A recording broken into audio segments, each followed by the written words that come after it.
Glenn Beck did a rambling Facebook post in response to the new peace deal with Iran. So let's try our best to go through this here and not laugh at him. So you're going to realize how confused he is and how little he knows about the Middle East.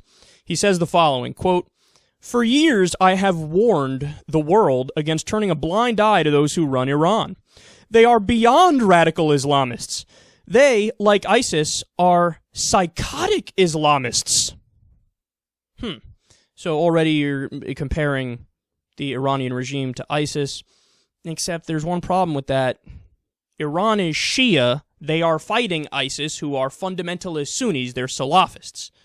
So they are fighting them. They are against them. They are more moderate than them. Of course, they have tremendous internal problems, and they are governed by, they are, to a certain extent, a theocracy and governed by a form of Sharia law. I'm against all that. But they are better than ISIS, and they are significantly more moderate than ISIS, and they're fighting ISIS. But we're just a few lines in, he's already like, ISIS, Iran, what's the fucking difference? He continues. "When I predicted the rise of the caliphate, those who had not done their homework on what was really happening in the Middle East," ironic, "spent their time mocking me. Once again, I warned the American people and the people of the world again." Okay, kind of repeated yourself there. "This particular strain of Islamists, like ISIS, believe they can hasten the return of the Promised One and usher in the literal end times. No one in their right mind would sign treaties with a Christian country that believed these things. Remember, it does not require you to believe it, just that you fully understand that they believe it." Oh, yes, I see. So they're so fucking crazy for literally believing in end times that you can't do business with them, because why would you do any kind of business with somebody who's dumb enough to believe end times? That's a good point, Glenn. I warn you, we are in very dangerous times. We are living in biblical times.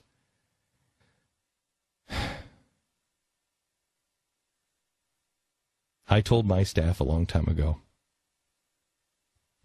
when you hear me start talking about God, you'll know we're at a different DEFCON level.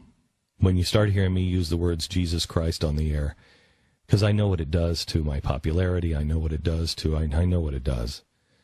And I know how it makes you a new crazy Christian kook. And I said we will be at a much different DEFCON level when I start saying Jesus Christ and quoting the Bible.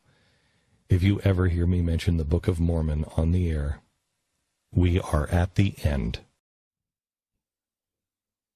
By your own logic, nobody should do business with you.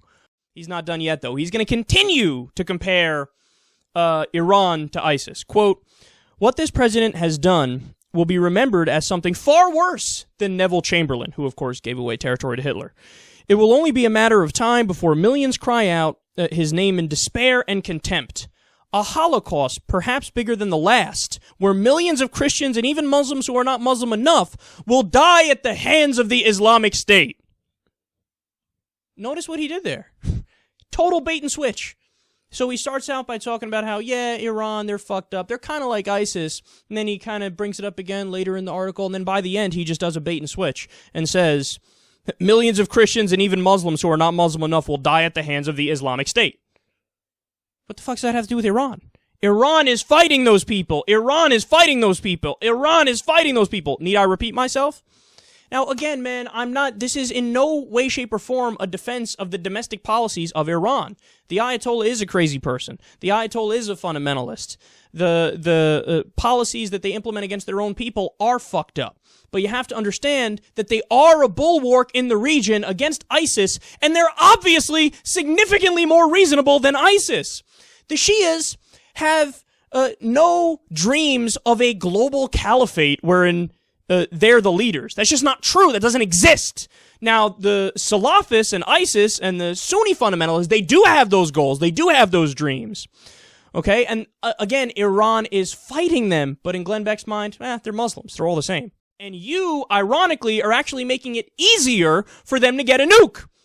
Because you don't want to take part in this deal. You don't want to have IAEA verification. You don't want to get them to sign on with an international treaty that says we're not going to get any nuclear weapons ever. So you're actually making it much easier for them to say, fuck the entire system. I don't want to do a deal with anybody. Now we actually are going to go build some nukes.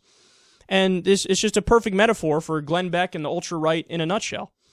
The entire time they're so convinced that they're nailing it and they're so sure that they're acting right, but in reality, they're making every single thing worse.